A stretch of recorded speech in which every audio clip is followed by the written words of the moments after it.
I heard there was this podcast, yo, about something funny like wrestling and so. And you really care about wrestling, don't you? There are drop kicks and leases all over the board, and then something called a wrestling hold. It's a super duper fun podcast about wrestling. That wrestling show. That wrestling show. That wrestling show. That wrestling show.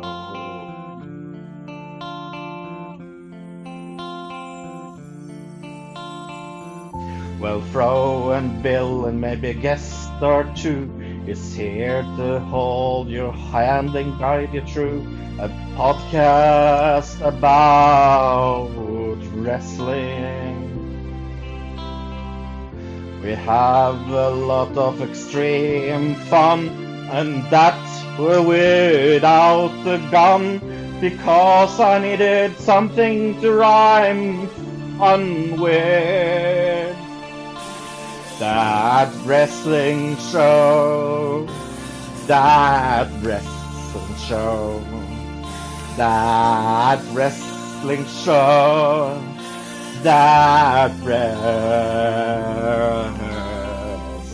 show.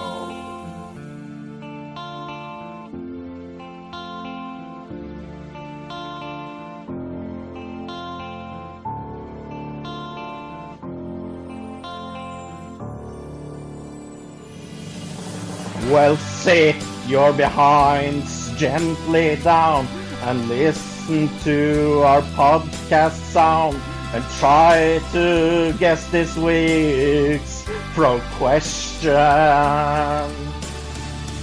You win a lot of cool things, and also help Bill with his bills.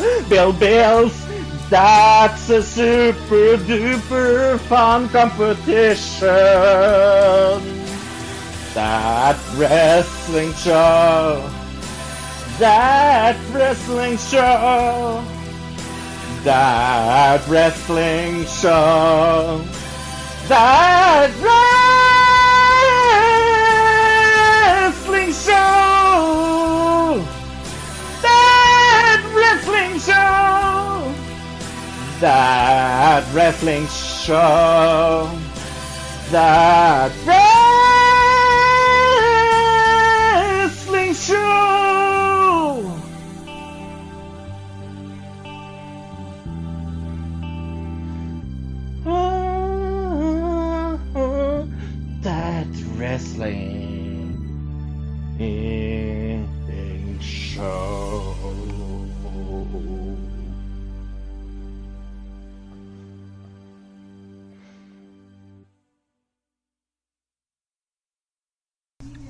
Hello, everybody, and welcome to That Wrestling Show, the only podcast where all pro wrestling matters. And, Fro, we have a very busy weekend ahead of us. Yes, we do. 2 pay-per-views. 2 pay-per-views, and I'm going to act like Fro here on this one. One that's going to be really good, and one that's going to be a disappointment. I just have that feeling. Yeah. I have that feeling as well. So, a little later on, we will each make our picks for those 2 respective pay-per-views. Plus, I'm going to review Dominion. I don't know if you had a chance to see that show, Fro. I did. Oh, my goodness. What a show that was.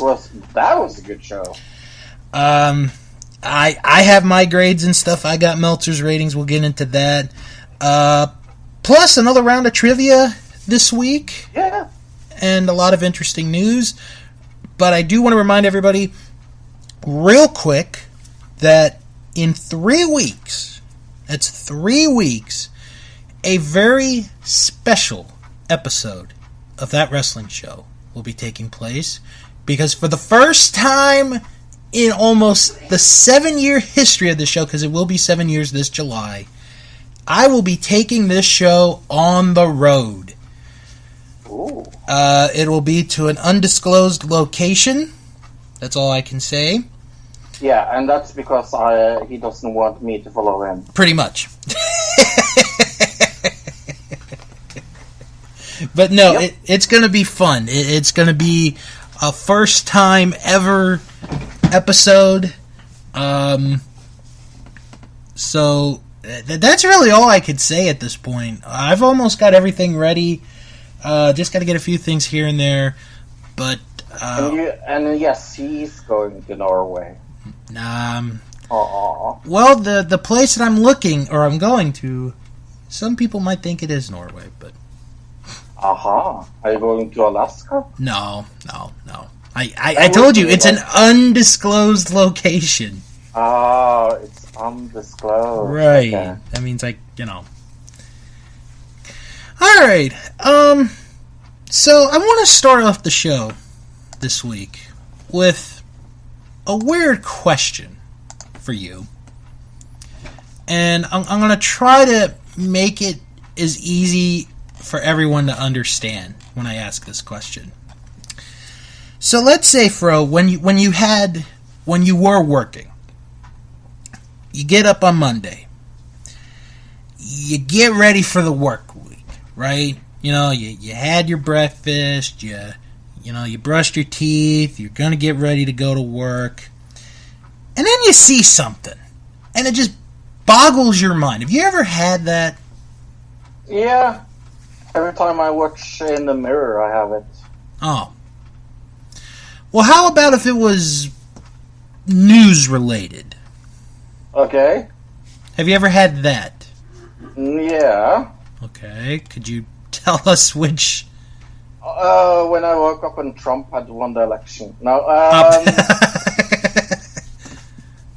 did this happen? No. I'm kidding. I don't remember exactly points, but I remember that I was like, "What? Is this true?" So you've had Really? this. You've had this happen before. Yes. Okay. This story that I'm about to bring up fits that whole description perfectly, and probably fits in the WTF category of stories we have talked about so far this year. Okay. It might rank up there with Brian Cage and Melissa Santos talking about his junk. It might. Okay. Well, it's about Batista. Okay. This was reported by RingsideNews.com. What is that? Batista obviously stumbled across one of those strange lists that takes an actor's face and morphs them into something else. Right. This particular list was changing genders of popular actors from the Marvel Cinematic Universe. Aha. But when Batista saw himself as a female, it looks like he wasn't taken back at all. If anything, he seemed to really enjoy it. He commented saying, and I'm going to read this, quote, "So apparently female me is really hot. WTF. So not fair. And on top of living with the knowledge that if I had been a woman, I would have been super hot. I also sent this pic to my wife and she responded, I'd hit it." Yeah. That's strange, no?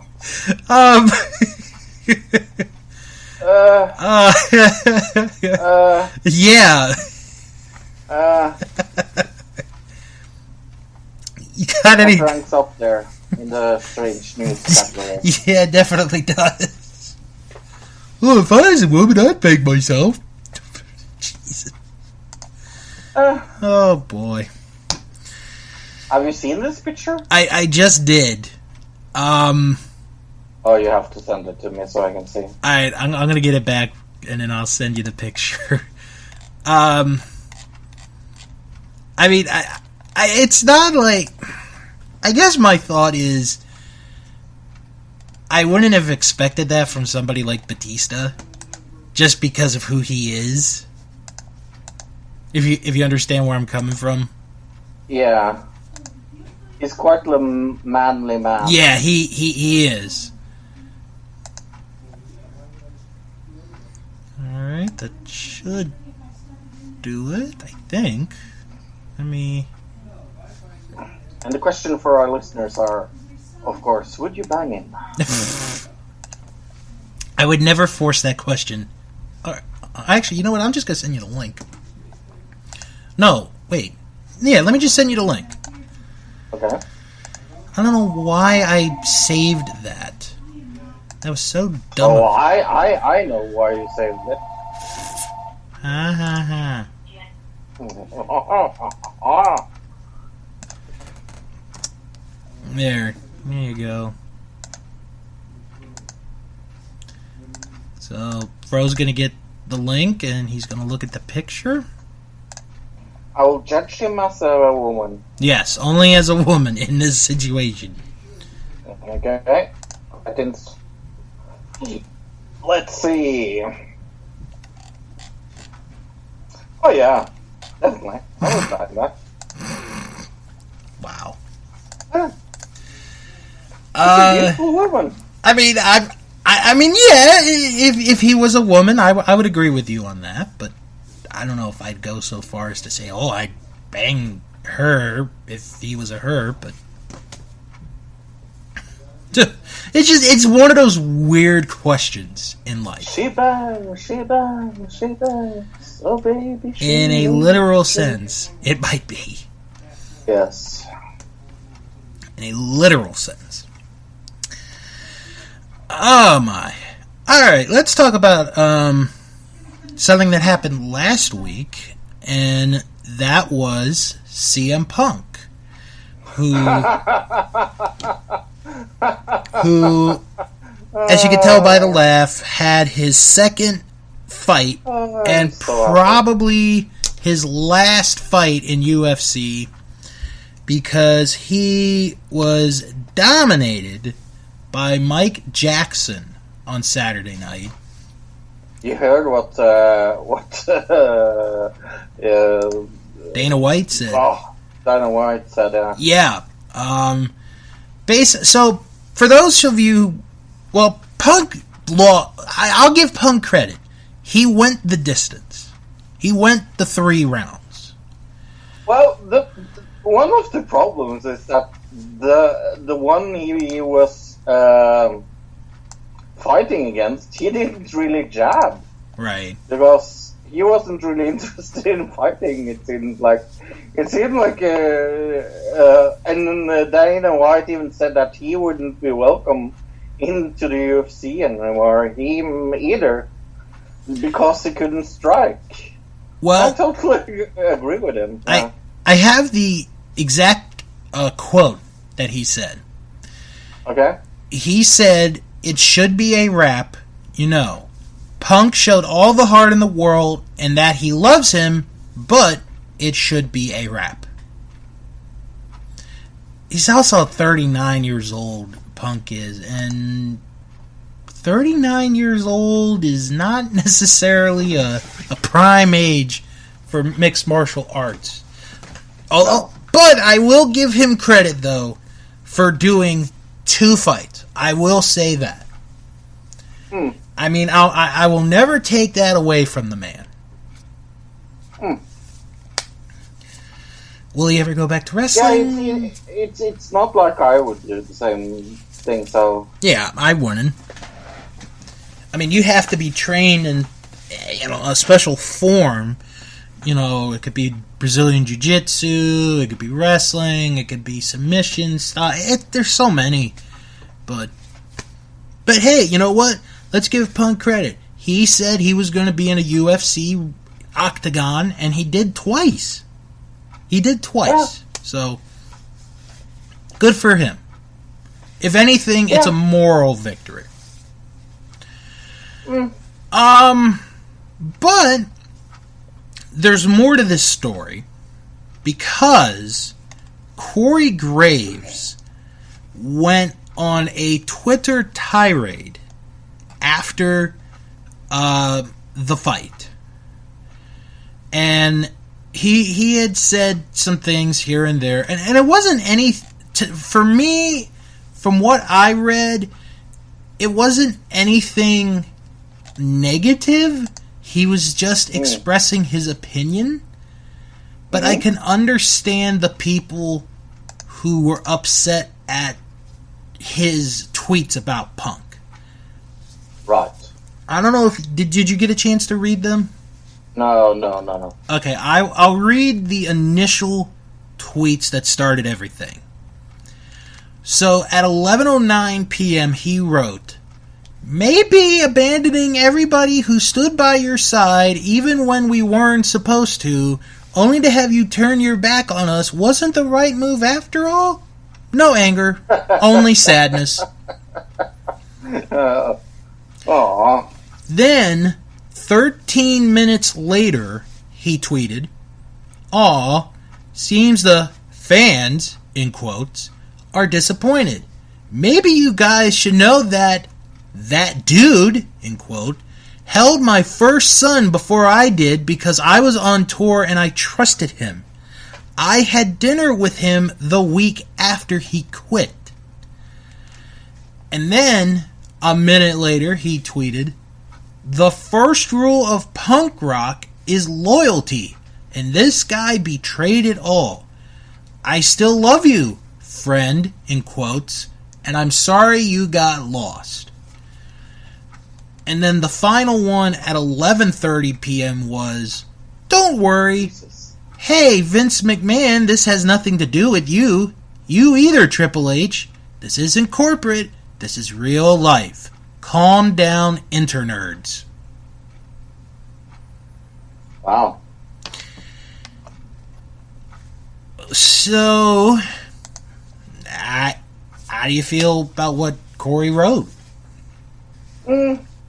I guess he has his reasons. Mm-hmm. And I'm going to defend Corey on this one because obviously we don't know the history between Corey Graves and CM Punk like those two do. I mean, right. Obviously we don't know, the first rule of punk rock, but anyway, whatever happened in the past is between those two.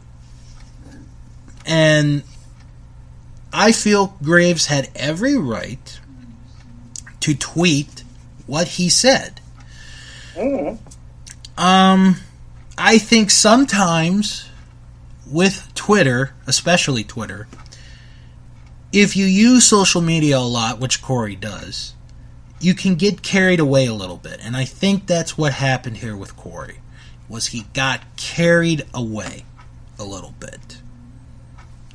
So, am I saying that I support what he said? Not really, but I understand where he's coming from, and I respect his right to do what he did. So, it is what it is. That's how I look at it. Yeah. Whatever happened is between the two of them. No, I totally agree. And there's,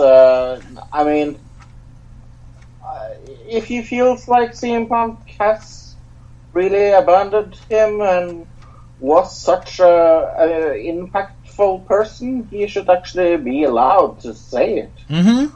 I mean, it's not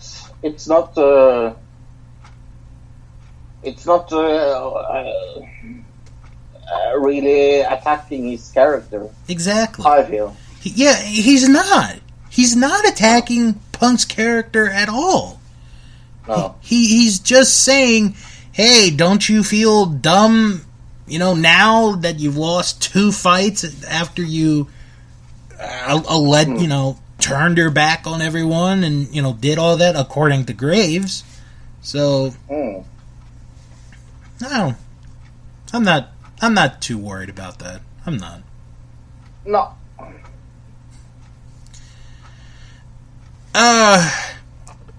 We have some sad news to report to everyone. For those of you who know me very well, one of my female wrestling crushes of all time, and probably will always be, is Stacy Keibler. Oh, Fro, my gosh, what a gorgeous looking woman she is. I've been a Stacy Keibler fan. Definitely. I have sad news to report to everyone. I forgot to talk about this last week, but she's not dead, I hope. No, she's not. She's not. That would be me crying news. She and her husband are expecting a second child.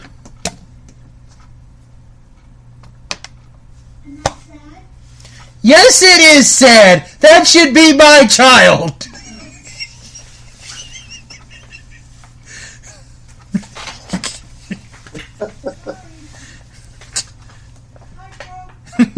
That was my mom who asked if that is sad news, or why that's sad news.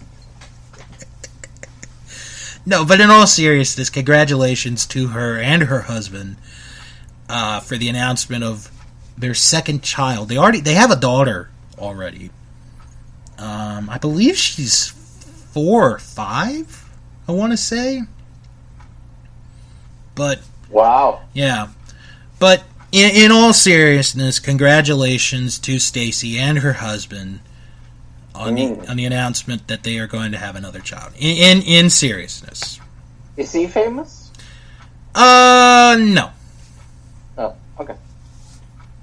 But she's not married to someone, a wrestler? No, I think she married a lawyer, actually. Okay. It was a lawyer or a chef or something. Oh, well. Let's get... Okay, I want to talk about this. This is big news. Because last week, we discussed the possibility of a wrestling show being held in Madison Square Garden that is not WWE. Because last week we had talked about the possibility of the AAA promotion maybe doing a show in Madison Square Garden. Just not sure if it's the actual arena or if it's like the theater in Madison Square Garden. In a recent interview with the Baltimore Business Journal, Sinclair broadcast CEO Chris Ripley revealed that Ring of Honor has secured a date with Madison Square Garden and will debut in the legendary arena in 2019. Mm. In the article, Ripley did not reveal the exact date and referred to the move as part of a strategy to move ROH, which Sinclair has owned since 2011, to bigger venues. We discussed last week how, if any wrestling promotion was to run a show in Madison Square Garden, WWE has the first right to deny any promotion the availability to use the arena, and then secondly would be the people that run Madison Square Garden.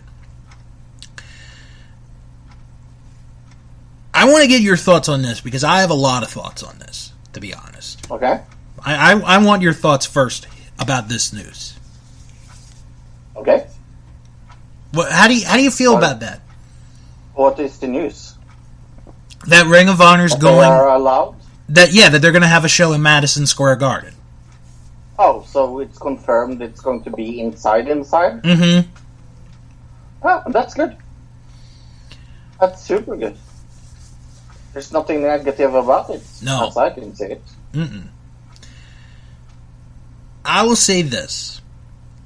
As someone who has been a fan of Ring of Honor since 2004 and has watched them grow from that point on, for them to get a show in Madison Square Garden, the most famous arena in the world, that is freaking huge.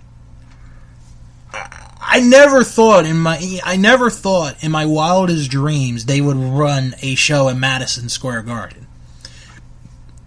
And I think this is just my opinion, I think this is Madison Square Garden's way of saying to Vince, hey, screw you for screwing us over this upcoming WrestleMania year. We can get any wrestling promotion in the world that we want to be in Madison Square Garden. And to be honest, Ring of Honor is the perfect choice. To me, I mean, the thing is, and this is sort of a historical thing, the McMahon family, going back to Vince's grandfather, they've hosted wrestling in Madison Square Garden for about a century now, for about 100 plus years. And the fact that in 2019, unless something happens, the possibility that another wrestling organization is going to host a show in Madison Square Garden is freaking huge. And I think I know when it's going to happen. I really do. And why is that? Why is it huge? No, why do you think you know when it's going to happen? Well, I think the reason I know why is because of the timing of the dates. Because New York City is going to be the center of the wrestling world for WrestleMania next year.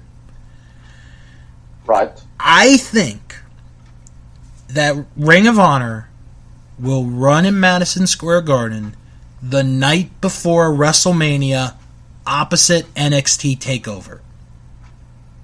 That would be smart. And I'm going to pull up the calendar real quick. So that would be April 2019. WrestleMania is April the 7th, so that would be April the 6th. So that's what I'm going to say. I think April 6th, 2019, that's going to be the day Ring of Honor runs in Madison Square Garden. Okay. And then what's also interesting is, like, I was reading how, there's a possibility that WWE will, do whatever they can to prevent this from happening. And the last sentence in the article that I read was so true, Fro. It was like, no matter, if it ends up going to court, no matter the outcome, the real winner is Ring of Honor because of all the publicity they're going to get. And it's going to be good publicity, too. So I hope you're right. I hope so, too. Alright, let's get into movie news. John Cena, he's got another movie that he's going to be shooting in the near future. He is going to be in a movie with Jackie Chan. And the feature film is called Project X. Now this is what the story is to this movie, or what the plot is going to be of the movie. This is according to Deadline. A Chinese private security contractor who must help get oil workers out of peril when the refinery is attacked in Baghdad. Once he uncovers the attack as part of the plot to steal the oil, he partners up with an American former Marine who lives in Iraq teaching orphans. Oh, God. The Marine! Hey, the Marine! The Marine has been fooled into thinking he was working to seize illegally gotten Chinese assets before he learns that he was had and partners up with the Snow Leopard Commando.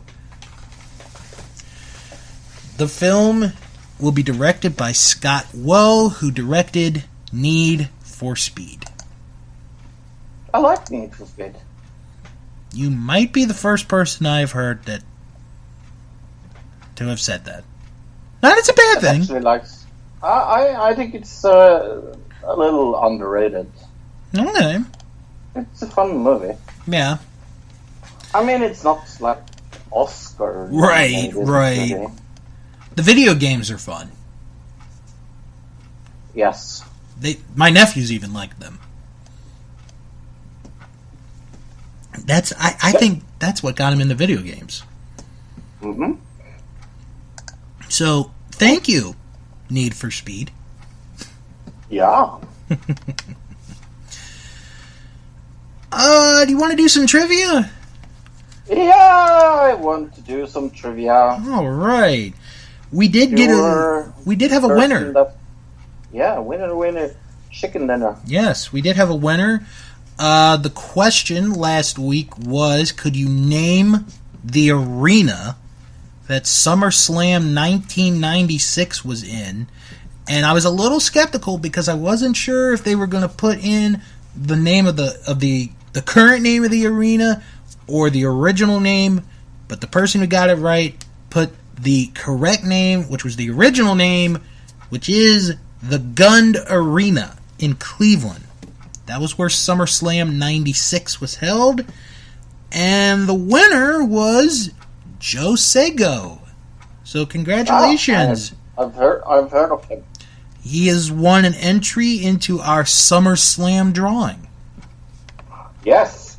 And remember, later when I guess my picks for Money in the Bank, if you send in your picks for Money in the Bank, and you have more right than me, you can win small gifts all day. You don't have to wait for SummerSlam.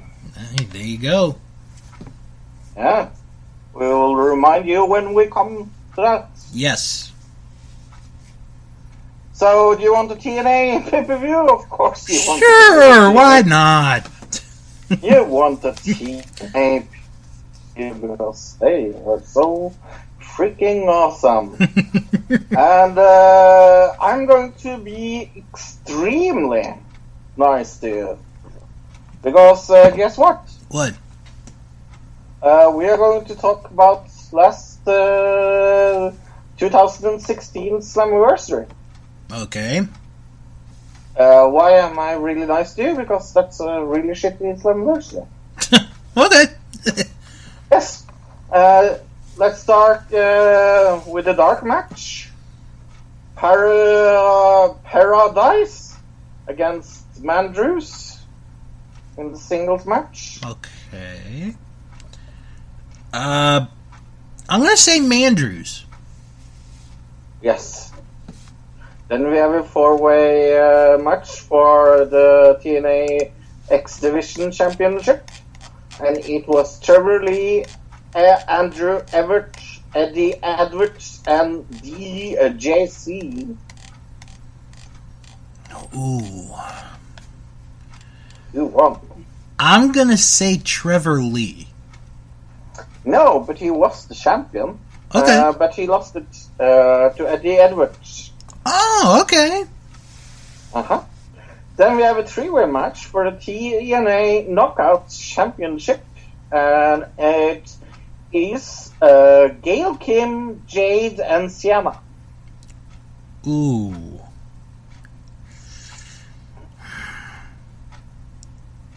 That's actually a tough one.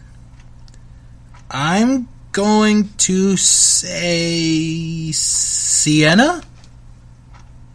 Yes. Aha! Yes! Then we have a tag team match, and it's the Tribunal against Grado and Marshall Sierra. You want? Wait, could you do that one again? Yeah, it's the Tribunal. Okay. Against Grado. And Marsha Bella Sierra. Oh, Mahabali? Oh, Mahabali Shira? Yeah, sure. I'm gonna take the first team. Should have gone with the other one, huh?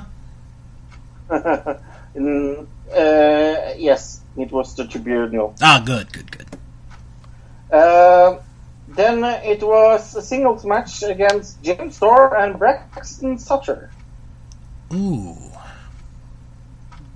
That's a tricky one. I'm gonna say James Storm? Yes. Ah. Then we have Braum against Eli Drake. And this is a singles match for the TNA King of the Mountain Championship. Oh, dear God. Remember that? I'm trying to forget that title. I'm gonna say Eli Drake. Yes. Then Ethan Carter III, I don't know if you heard about him, against Mike Bennett in a singles match. How funny is it that both of those are in WWE right now? EC3. EC3, yes. Then we have a Full Metal Mayhem match. Okay. It's Jeff Hardy against Matt Hardy. Oh God. Okay, that one could go either way. Yes. Hardy is against each other. Well, I could tell you the winner was a Hardy. Yes. But which one? That's the question. I'm gonna say Jeff? Yes. Ah, good. And the tag team match for TNA World Tag Team Championship is Decay against the Romances. Oh, it has to be Decay, doesn't it? Yes. It has to be Decay. Oh, Jesse. How I miss Jesse now. But then we have a singles match for the TNA World Heavyweight Championship, and it was Drew Galloway against Lashley.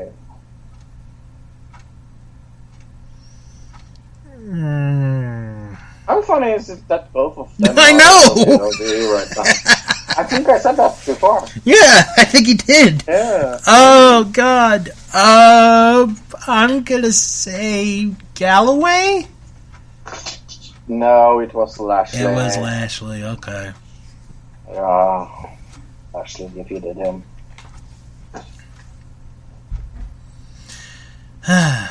Alright, so what is our trivia question for the fans this week? The fans? I want to know what date in 2016 this was. Okay, that's a fair question. Yeah. So, you give us the correct date, and Yep. you will be a winner, my friend. Winner, chicken dinner. Yes. Maybe some fried chicken or grilled chicken. Oh, fried chicken. All right. Let's get to back to some news. Apparently, staying at a hotel in Memphis, Tennessee, is not safe if you are a WWE wrestler. They were in Memphis for SmackDown, and 3 wrestlers ended up having some of their stuff stolen from the Sheraton Hotel in Memphis, Tennessee. The 3 in question are Lana, Rusev, and Paige. All one-word names. You know, like Cher, Madonna. Paige put out a tweet saying, if you're in the Memphis area, don't ever, and that's in capital letters, stay at the Sheraton Memphis. It's literally the worst. Things stolen, bad customer service, and room service takes 2 hours just for a salad, and we are the inconvenience. Ugh, the worst. Then, after a story was written by a gentleman by the name of Ryan Satin, who works for Pro Wrestling Sheets. He called the Sheraton Memphis Hotel for a comment about this situation. This is his words. The operator put me on hold, then picked up saying no comment and hung up on me before I could respond. Huh. Wow. And then, after reading that, Rusev said that he is going to prosecute the hotel, especially after the head of security said it's my fault for leaving my stuff in the room. Ugh. Sounds like some people are gonna maybe lose jobs over this. Maybe they want to find a new place to work. Possibly new employment. So that way they aren't on the unemployment line and getting checks from the U.S. government for no reason while sitting on their asses being lazy. Because that's what some Americans do now. And just milking the money away. Oh, there we go. Yeah. Did you, by any chance, I don't know if you did or not, did you watch what happened yesterday at E3 with the New Day and the Elite? No. Oh my gosh, that was so fun to watch. Basically, they have been having this rivalry, well, Xavier and Kenny have, of video games playing against each other. And it's gotten to the point where the other members of New Day and the Young Bucks happen to be there to play games.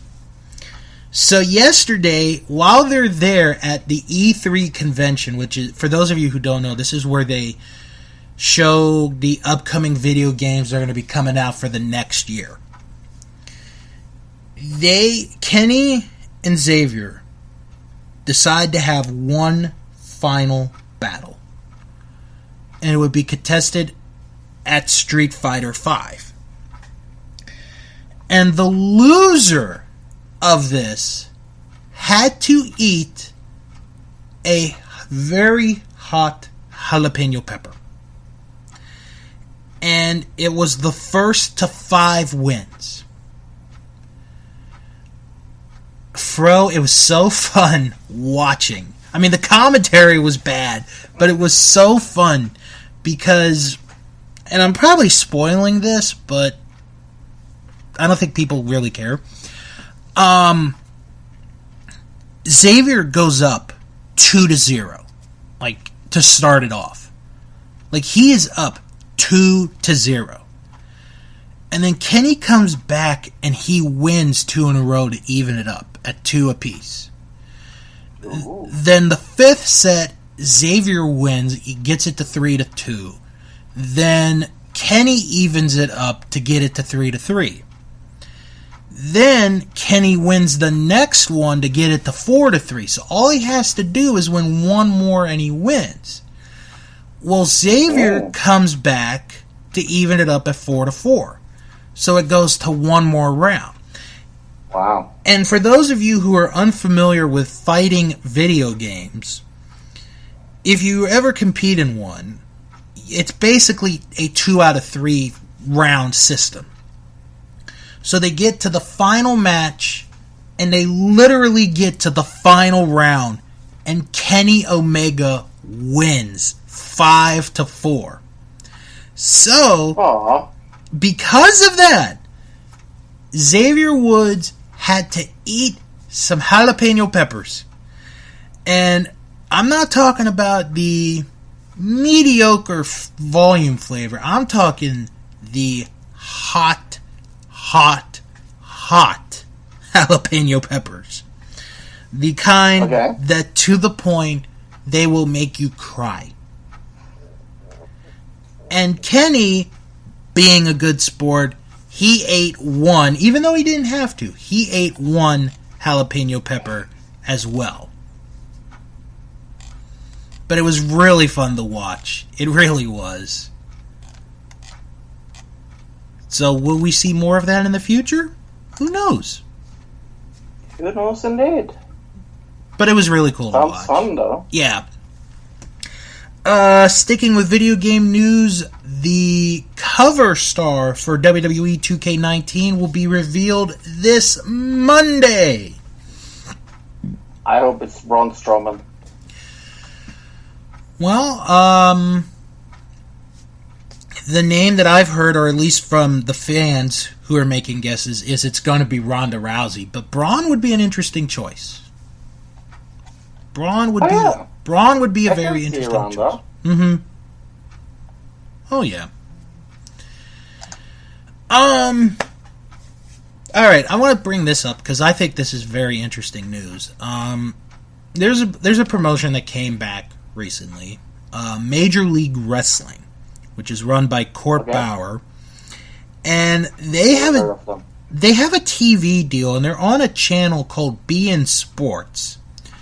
And they have a show that airs on Friday nights. Tony Schiavone is the lead commentator. Yes, that Tony Schiavone from WCW days.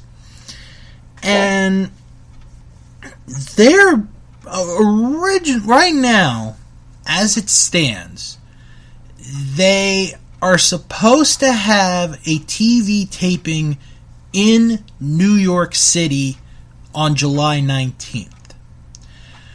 However, there is a rumor going around that taping could end up turning into a pay-per-view event. Okay. If it is, it would be on July 19th in New York City, and it would be Battle Riot. And I like the name because Battle Riot is their version of the Royal Rumble, where they're going to take 40 guys. And you can beat them by eliminating... You can throw them over the top, or you can pin them, or you can make them submit. And they have announced some of the competitors for the Battle Riot match on the 19th, which includes Rich Swann, Kevin Sullivan, ACH, John Hennigan, Davey Boy Smith Jr., and Teddy Hart. That's as of this moment. There could be more coming, who knows. But if they end up going through with this, because I've heard a lot of good stuff lately, I might get that pay-per-view. I really might. Really? Mm-hmm. But we'll have to wait and see if it does become a pay-per-view or not. Just remains to be seen. Alright, one more story, and then we're going to get into our review of Dominion. And this is an interesting news. I really like this story. Because, if you guys remember, about 6 months ago, or a little bit more, Flow Sports, they had attempted to run their own wrestling streaming network, which was going to have a bunch of wrestling promotions, and it was very expensive. The price was really ridiculous, and it failed miserably. PivotShare, which helps do streaming services, announced this week that they are going to create their own pro wrestling streaming service. And it is called Power Slam Channel. Let me tell you how many promotions are going to possibly be involved in this, Fro. You are going to get, at launch, 75 different promotions and 2,000 hours of archived content. So, let me ask you a question, Mr. Fro. Yes. If you were to subscribe to this streaming service, how much would you be willing to pay per month? $4.99. All right, you're actually pretty close. They are going to start this out at $5.99 a month. Oh, that was close. You are close. Chris Woolsey, head of publisher relations for PivotShare, said about this announcement, "We wanted to create a channel that was going to not only help our partner promotions generate revenue, but to also reach a huge new audience through super serving wrestling fans around the globe. It seems like many of the other streaming options in the market aren't really delivering on their promises of revenue. We wanted to create something that can grow along with the great brands we work with. We think wrestling content is valuable, and our partners should receive real revenue from their hard work. The service will be launching immediately on all iOS and Android devices, as well as Apple TV, Roku, Amazon, and at the portable PowerSlam.tv. They expect to release 40 to 50 events per month. And Fro, let me tell you, I'm not going to go through all the promotions, but let me tell you the countries that are going to be represented in this. Okay.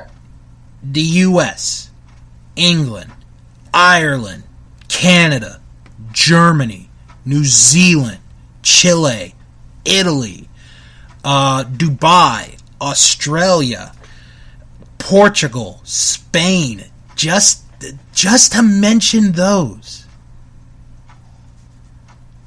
That is incredible. And it's only going to cost $5.99 a month. So, if you had that capability, would you get it? I don't know. Probably not. You wouldn't? I don't use money. No. I don't use money on streaming service now, so. Except for WWE. I don't even. No, I don't even have the network. Oh, you canceled that? Yeah. Oh, okay. After 1 Yeah. I might get this. Okay. I might. Because the list that I have, and I'll probably put the list up for everyone who's interested. It's like a good combination of American independent wrestling and, like I said, British wrestling, Ireland, Canada, Germany, just all these different promotions. And basically you're getting it for the price of a fast food meal here in the US. So I think it's a pretty good deal. All right. It's an okay deal. Okay. All right. Now, let's talk about this event that took place last week. Yes. Dominion. Dominion. And no, it has nothing to do with the Minions. No, it doesn't. It does not. There were no one-eyed little minions. No yellow things. But, wow, this was a hell of a show. It is maybe one of the best shows I've seen this year. This year, yeah. It's up there. It's definitely up there. It's near the top. It really is. I'm kind of trying to think of something that would beat that. I can't. The only other ones that I could think of would be the first two takeovers we've had. Yeah. But that's about it. I can't think of anything else. Yeah. Now, I want to ask you, did you watch it all in one day, or did you do it in a couple days? Okay, you did it in one day. Yeah. Okay, it took me 2 days to do it. Although I was tired and busy on Saturday, so I, couldn't get through all of it at first. But Right. okay, so we're going to go through each match. We're going to give our rating, and we're also going to tell you what rating the Melts gave these matches. So the opening match was the IWGP Junior Heavyweight Tag Team title match. Sho and Yo Roppongi 3K defending against Yoshinobu Kanemaru and Desperado. How did you feel about this opening match? Oh, it's a good opening match. Mm-hmm. I like this. I don't know much about people. Mm-hmm. Yeah. This was a good opening match. This was a good way to set the pace for the night, I thought. There were points where I thought Sho and Yo were going to win the titles. I liked the ending. It just showed that, Kanemaru and Desperado will do just about anything to keep the titles. And I thought it was a good way to start it out. So what grade did you give this one? I gave this. We are going out of 5, right? You could go however you want. What are you? I am giving this B minus. Okay. I gave it a B. Yeah. So we're both very close on that one. Meltzer gave this 3.25 stars. That's okay, I can go with that. Next one was a tag team match. Juice Robinson and David Finlay against Jay White and Yoshihashi. This was also a good match. I like this. Yuchitachi. Such a good name. Sounds like a Tamagotchi. This was my least favorite match of the show, but it doesn't mean it was a bad match. Oh. It definitely does not mean it was a bad match. There was one line that I laughed at when I watched it. Juice had punched Jay White, and then he was about to do it again. And before he does, he's like, "Eat shit, MFer!" And he gives him a good punch. I thought that was pretty funny. Juice and Finlay got the win, but what's important here is Juice Robinson pinned Jay White in the middle of the ring, so that more than likely means Robinson's going to be the next in line for a shot at the U.S. title. I'm going to go first in the grades. I'm going to give, like I said, it's my least favorite match, but it doesn't mean it was a bad match. I'm giving it a C.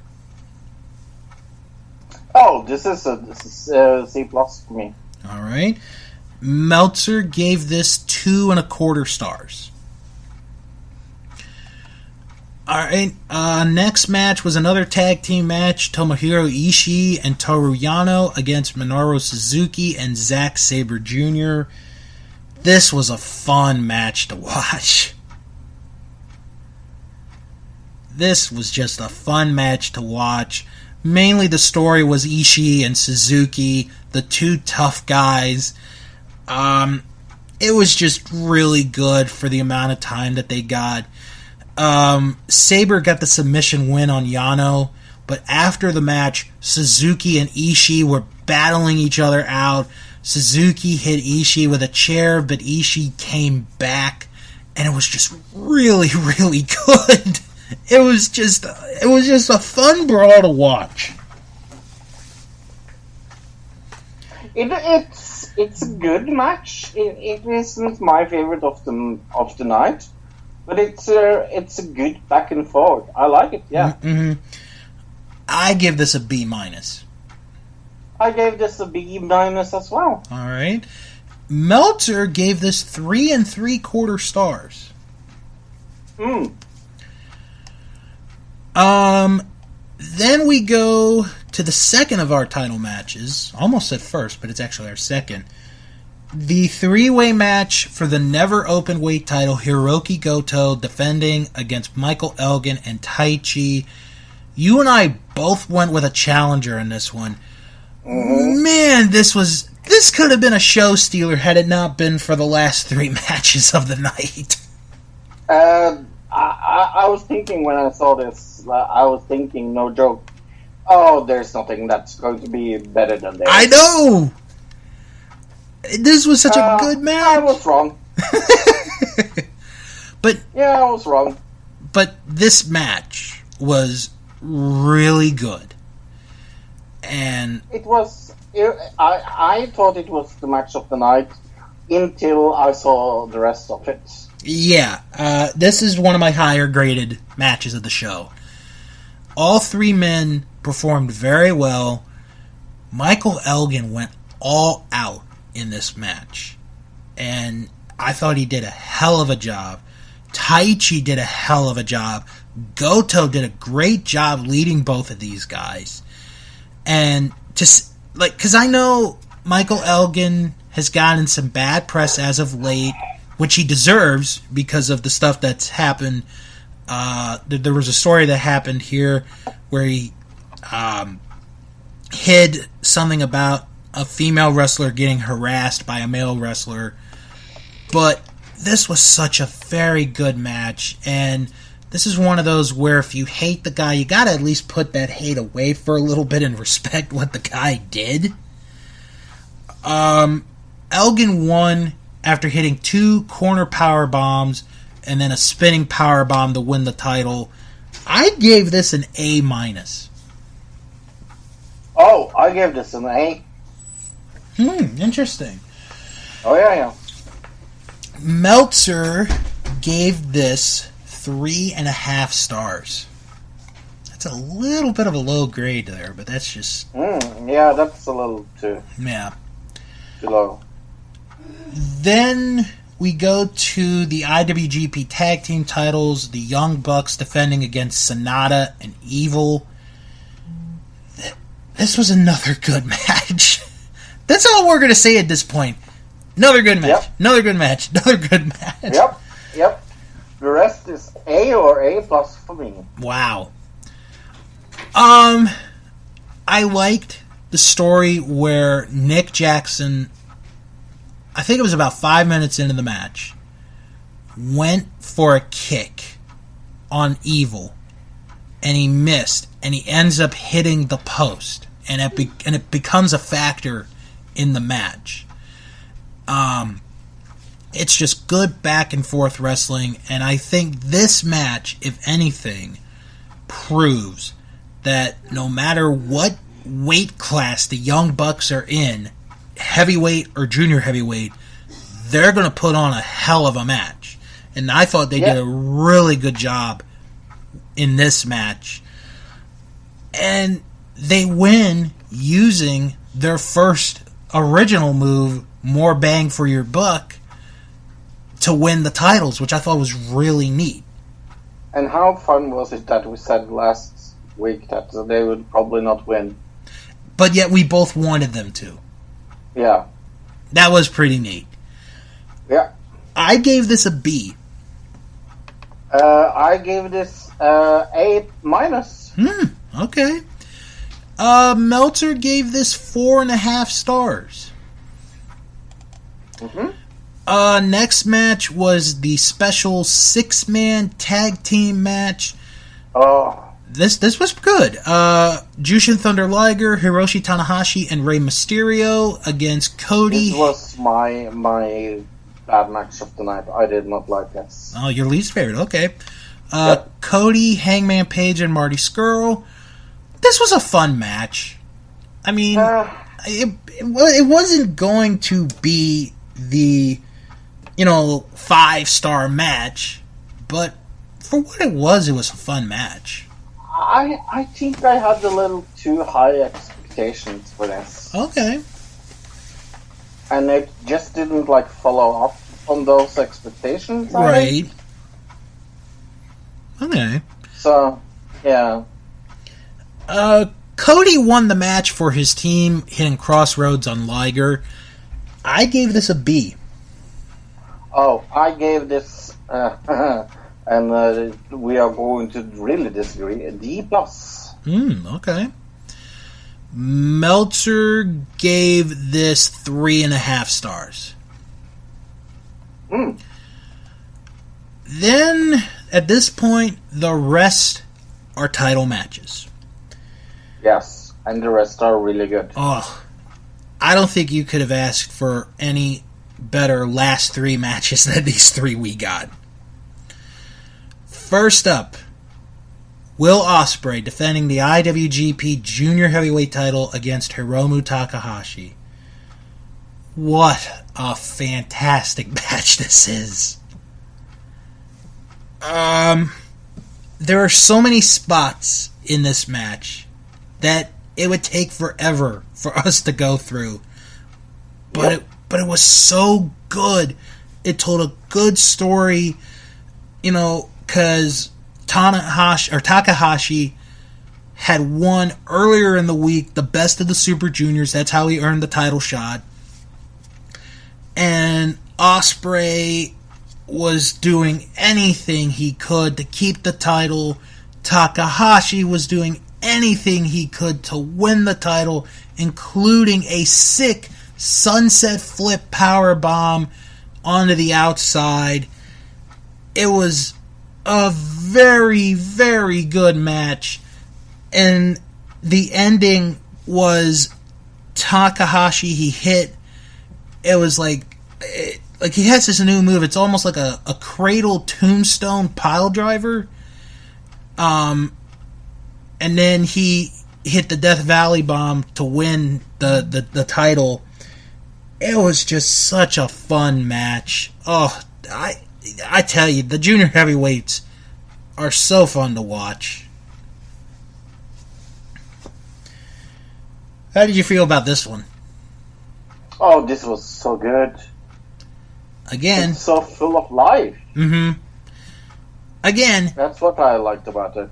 This could have been the match of the night had it been on another show. It wasn't. I gave this an A.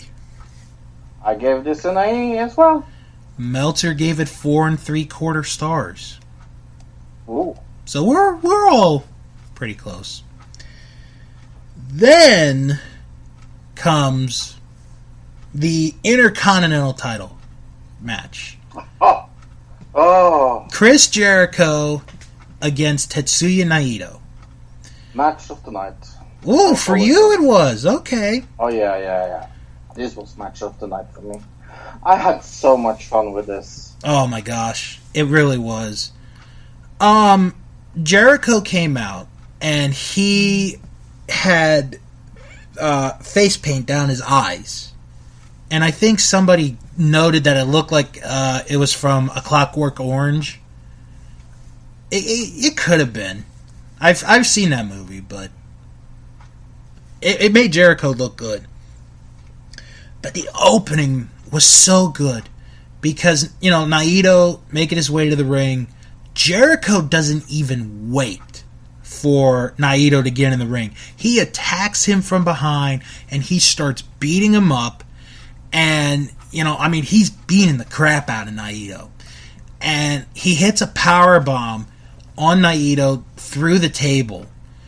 And then he hits a DDT on a second table, and that table doesn't break. And Jericho, he's trying to beat Naito before this match even begins. But Naito manages to get back in the ring. They manage to have a match. And they put in a really good job. Jericho dominates the majority of the match. Naito gets a few offensive moves in here and there, makes a comeback a little bit. But the end of the match was so good because Naito is going for his move. He's going for Destino. Jericho reverses it. He then pushes the referee, and that push is long enough to get a low blow into Naito and finish him off with the code breaker to win the match and to win the Intercontinental title. And then after the match was really good too, because after that, Jericho attacks Naito even more, and he takes his belt off and he starts to whip Naito before Evil comes out and makes the save. So this was really well done all around. I gave this an A-. I gave this an A+. And Meltzer gave this 4.5 stars. I just loved it. Oh, and Chris Jericho is so good in this match. Oh my gosh. He really was. This was really well done. But then there is the main event. I know. No, I know. But I mean, we're gonna get our thoughts in on this in a moment. IWGP Heavyweight Title. 2 out of 3 falls. No time limit. Pretty much, there has to be a winner. There has to be a winner. Kenny Omega versus Okada.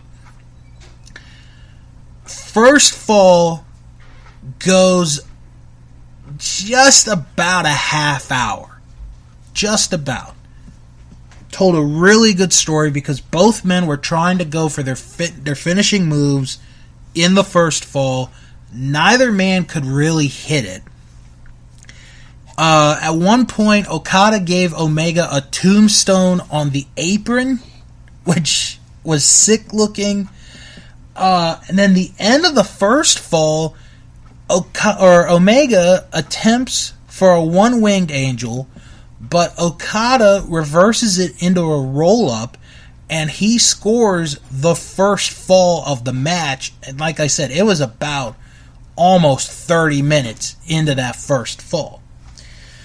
So something that was interesting to me was how long the breaks were in between the falls. So each fall was a 2-minute break. So we go into the second fall, and Okada wants to put Omega away right away. But he just can't do it. And it's a good back and forth action. I mean, it's like each fall keeps getting better. Omega eventually ties it up, hitting the one-winged angel on Okada, tying it up at 1 fall apiece. Then we get to the third fall. Oh my god, this third fall was absolutely insane. Because Omega tries to go for the one-winged angel. Can't do it. Okada tries to go for the Rainmaker clothesline. Can't do it. They're each trying to get their own finishing moves in. And then at one point, Omega hits a Styles Clash on Okada, which brings an AJ Styles chant out from the Japanese fans. It was absolutely amazing. And then the end of the match is so good because Okada tries for the Rainmaker clothesline, can't get it. Omega hits him with the one-winged angel, and they basically both collapse. Then Omega gets up, and he runs and he hits the V-trigger knee right to the head of Okada as Okada's laying there on the bottom rope. And then he hits the one-winged angel, and Omega makes sure to hook that leg in tight to get the pin, the 3 count, and we have a new IWGP Heavyweight Champion in Kenny Omega. 2 falls to 1. The time, according to Dave Meltzer, 69 minutes, 49 seconds. And that's so funny because I said 2 falls and you said 3. Well, I thought it would go 3 falls, which it did. But we both had Omega winning it. Okay, before we give our grade, I want to hear your thoughts on the match because I have my thoughts on this too. Okay, give it to me. Yeah, you go first. No, you go. Okay. I wrote this in our Facebook group earlier this week. because everybody was praising the daylight out of this match, which it rightfully deserves. It rightfully does. And there were some people who were going on and they were saying this is the greatest match I've ever seen. Which, if it is, okay, that's your opinion. I thought it was a great match. I really thought it was a great match. But it was not the best wrestling match I've ever seen. And the reason I say that, it's nothing against Okada, it's nothing against Omega. It's just how I felt watching that match. Did I watch that whole match beginning to end? Yes, I did. I thought it was a fantastic match. I just didn't think it was the greatest match that has ever happened. I just did not feel that way. It's good though. Oh God, yeah, it was great. It was a great match, but it just wasn't the greatest match I've ever seen. I agree. Was that going to pretty much be your thoughts? Yes. Okay. It's an amazing match. Oh, it is. It's just not the greatest match I've ever seen. And I love the product. I love New Japan. But, and like I said, if you think it's the greatest match you've ever seen, that's your opinion. I'm not gonna be, oh, you gotta be kidding me, why are you saying that? That's your opinion, and I respect your opinion, but I just didn't think it was a great match. It just is not the greatest match I've ever seen. So, what grade did you give this one? I gave this an 8. I gave it an A++. Ooh. Now, are you ready for Meltzer's rating? Yes. Alright. From the creator of the 5-star match, and the 6-star match, and the 6.5-star match, Dave Meltzer presents the 7-star match. Wow. 7 stars. Out of 5. Out of 5. Basically, the system has been broken again. And I was reading a little bit the beginning of the newsletter that came out on Wednesday. And I like the first paragraph. It's very short, but I just want to read this to everybody. This is from Meltzer. So I've been watching pro wrestling for 48 years consistently. I'm trying to figure out what the odds are that the 2 greatest individual performances I've ever seen would be in the same match. And this, probably to him, was it. Whew. All in all, great show, beginning to end. It really was. Yeah, I will give this review an A. Oh God, yeah, definitely an A. If you haven't watched it yet, go check it out, folks. Go see what the buzz is about. It is definitely worth it. Alright, it is Pick'em time now here this week on That Wrestling Show, because we have 2 shows that are going to take place this weekend. And we're going to start with the good show. NXT TakeOver Chicago 2. Now, real quick, before we get into our picks, it should be noted that because of prior commitments, Mauro Ranallo will not be at this event tomorrow night. Aww. He is doing boxing for Showtime. Instead will be former guest Vic Charles, former guest of That Wrestling Show. So,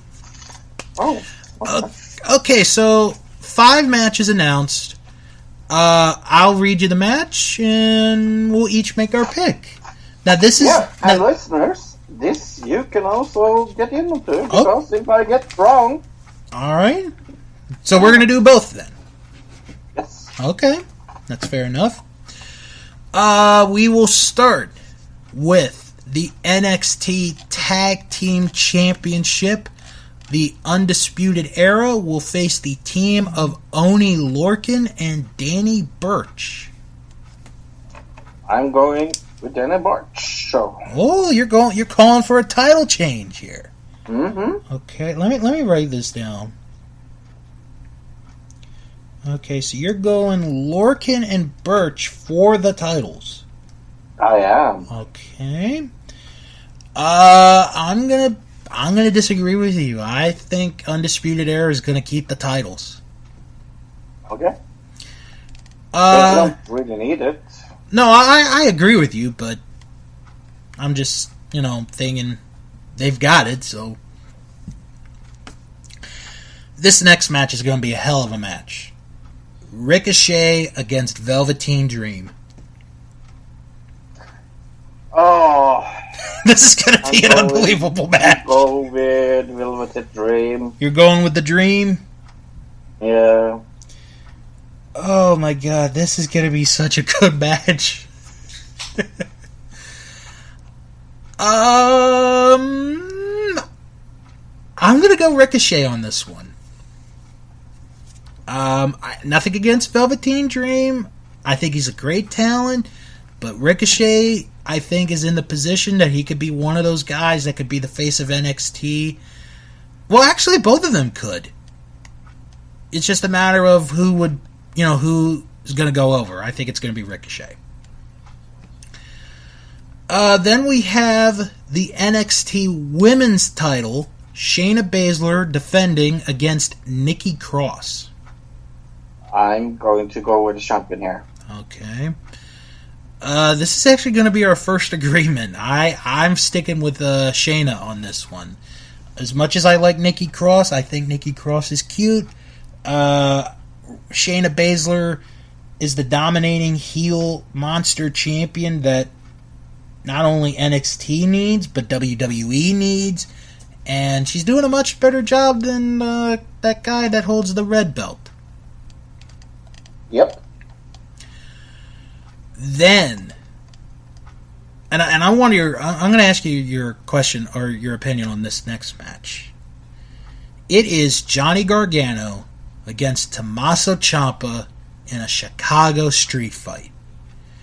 Do you see this closing the show? Yes. I do too. Yes. And who do you have taking this one? Oh, he needs to get his revenge, doesn't he? Who, Ciampa? Yeah. Oh, God, yeah. Ciampa needs this one. So I'm going with Ciampa. Ciampa! Yeah, I'm going to go Ciampa as well. I mean, because here's my thinking. If Gargano wins this match, what else is there left for this story? Yeah, no. If he wins, they can continue. Yeah, which I think will happen, and then the blow off match will be in Brooklyn. Yeah. And the final match for the NXT Championship, if I was doing a confidence pick on this show, this would get all 5 points for me. Aleister Black defending against Lars Sullivan. Yeah. If I can ding something in NXT, I would ding this. That's for fucking sure. You're going with Black? Yep. Yeah, I'm going with Black too. I mean, it's just... It doesn't make any sense. He just won the title. You're not going to let him lose to Lars Sullivan. No disrespect to Lars Sullivan. No. But, come on. I mean, come on. Come on. So that is our picks, and like Fro said, if you decide to pick on our Facebook group and you have more right than Fro, you're going to be a winner.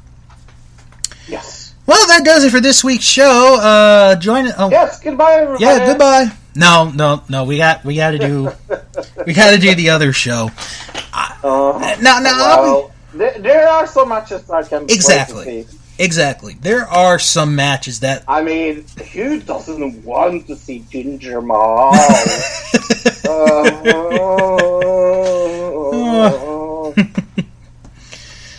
But in all seriousness, there's like 3 or 4 matches that are going to be good. The rest, I'm not really looking forward to. So, we're talking about Money in the Bank. It is this Sunday night with a 7 p.m. start time. And from what I have read, it's not going to be a long pay-per-view. It's only going to be 3 hours, maybe 3.5 hours. But how happy am I that they changed their time? You're a little bit happy? Yeah. Because it's not 8 o'clock? Yeah. Actually, I'll tell you real quick, Fro, when I was a kid, this was the pay-per-view time, 7 p.m. That's when it started when I was a kid. I mean, it's 1 hour earlier. Yeah. That actually makes a difference. It does. Oh, God, yeah. Okay, so we're going to go through each match. We're going to give our picks, and like Fro said in the beginning, or earlier in the show, if you decide to pick against Fro and you have more right than he does, you're going to win a prize from Fro. So, Yep. We will start off with our kickoff match, which happens to be for the SmackDown Tag Team titles. The Bludgeon Brothers defending against Luke Gallows and Carl Anderson. I'm going with the Big Bros. Alright, so you're sticking with the champs on this one. And yes, I'm sticking with the Big Bros. I'm actually going to agree with you on this one. I think the Bludgeon Brothers are going to retain the titles. Why? I mean, I like Gallows and Anderson, but they really don't need to lose those titles. Right. Alright, then to the main show. Daniel Bryan against Big Cass. Big Cass. I actually have Daniel Bryan going over in this one. I mean, Big Cass won the Daniel Bryan won the last time, so Yeah. I know. that's why I'm going with Big Cass now. But I think Big Cass is in a little bit of hot water with the company right now, so that's why I'm going with Daniel. Okay. Then we have a match that I'm looking forward to here. The Intercontinental title, Seth Rollins defending against Elias. Yeah, and I am going to actually walk with Elias. Ah, you think we're going to have a new champion? Yes. Well, guess what? You better get your walking bags, because I'm walking with you. I think Elias is going to win the title as well. Yeah. It's not super obvious, but it's up there. Yeah. I mean, I wouldn't be upset if he doesn't win, but it would be cool to see him winning it. Yes. Alright. Then we have what could possibly be the match of the year. Bobby Lashley against Sami Zayn. I'm not a huge Bobby Lashley fan. Don't you feel bad for Zayn being in this position? Yeah, I do. I mean, it's not his fault. I feel even more sad that he will lose on Sunday. So you're going with Lashley? Yeah, sad thing. Yeah, I'm going with Lashley too. And you know, I mean, he needs to get his revenge for all the sister things. I mean, and here's the thing. Sami Zayn is such a good wrestler. He's a very interesting character. And they give him the worst possible storyline that could be thought of. He's doing everything he can to make it good. It's just not happening. Yeah. It's just not. Alright. Then we have another possible match of the year candidate. Roman Reigns versus Jinder Mahal. The audience is They are going to shit on this match so bad. They are the winner of the match. Oh, this is terrible. This is atrocious. This is my worst nightmare. You know Roman Reigns against Randy Orton. That would be my nightmare. For some reason, I could tolerate Orton and Reigns. This is what I just can't. Yeah, no, this is awful. This is really, really awful. Who wins? That's a good question. I will go with Reigns just because. I just want to point out real quick to our listeners that this event is being held in suburban Chicago, Illinois. So those fans are going to not give this match a single chance. I can't wait for the CM Punk chants on this. I think I'm going to be paying more attention to the chants of the fans than I am this match. This is my pee break tomorrow. I am also going with Reigns on this one. I mean, it's like, I don't really care, but... Mm-hmm. Then we have the SmackDown Women's title match. Carmella defending against Asuka. Yeah, I am going to be so fucking surprised if Asuka doesn't win. You're going with Asuka? Yeah. I think any. I mean, if she doesn't win, then it's like I heard on another podcast. If she doesn't win, every believability in Asuka could possibly be gone. Yeah, it really could, and that's why I think Asuka has to win this match. I mean, they will boo if she wins, but doesn't win the title. That's how this crowd is. WWE's backed themselves up into a bad position right now.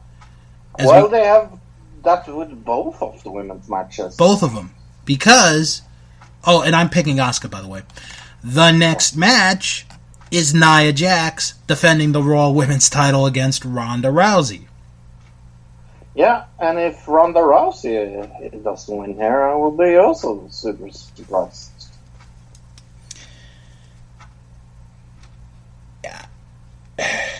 See, and I've been thinking about this one. Eventually, I ended up going with Rousey, who, oh, by the way, forgot to mention this earlier, she is going into the UFC Hall of Fame. That was announced last week. Congratulations to her. Mm-hmm. This is such a weird situation because if you remember in February, when they did the contract signing, the Ronda Rousey character was like, oh, I didn't want any, preferential treatment. I don't want a title shot right away. I want to work my way from the bottom up. And it's Nia Jax who gives her the title shot. Not Angle, not Stephanie McMahon. The champion gives her the title shot after one match. I think if Rousey loses whatever credibility the character has, as far as being a serious contender, is gone. Yeah. She has to win this match. Absolutely has to win this match. Otherwise, it's going to be for naught.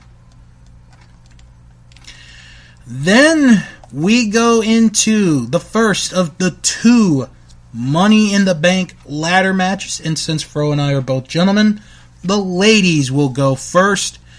It is the women's Money in the Bank ladder match. It is Lana, Natalya, Alexa Bliss, Charlotte, Ember Moon, Becky Lynch, Naomi, and Sasha Banks.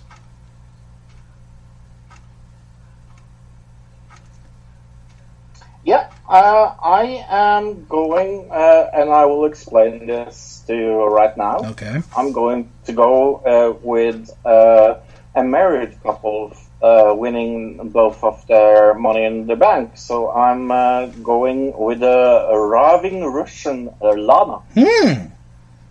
Okay. Because I think actually Rusev is going to win his, and they are going to make a gimmick of it. Wow, I'm actually surprised you're not picking Braun in that one.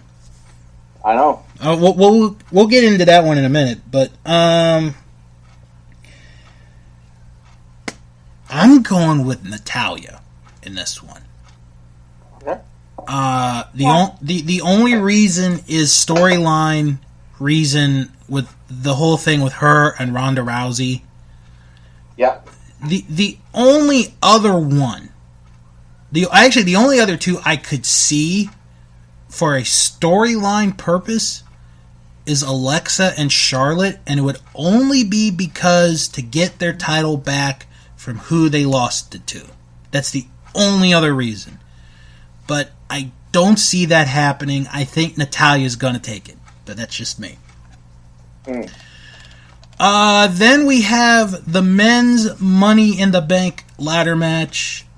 You can guess who I think is going to win. I'm going to take it you say Rusev. Yes. The other competitors in the match are Samoa Joe, Kevin Owens, Bobby Roode, Braun Strowman, The Miz, Finn Balor, and a member of the New Day. I want to ask you, now this is not going to go into your pick thing, or your contest here. Which member of the New Day do you think it's going to be? I think maybe we are going to get Kofi?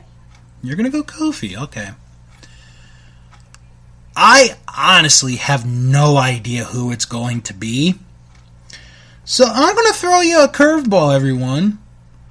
I think it's going to be all three members of New Day that get in this match. I know they said only one, but why not? It'll be all three of them. I'll be honest as far as picking before I tell you who I think it's going to be, because I'm in a. You like my idea? Oh no, I like your idea. But I had the hardest time figuring out who would win this match, because every single one of them has a good enough reason to win this match. They all do. But in the end, I think it's going to be The Miz. I think The Miz is going to win this one. It was very tough. You could go any way, and you probably have a legitimate case, but I'm going with Miz on this one. And finally, the WWE Championship on the line in a last man standing match, AJ Styles versus Shinsuke Nakamura. Or, as I am going to call this match, if Shinsuke Nakamura doesn't win this match, I'm going to give up protecting him forever. Wow, you're going Nakamura. Of course I am. He needs to win. Fro, in a perfect world, Shinsuke Nakamura would have already been WWE champion. In a perfect world. I hate to break this to you.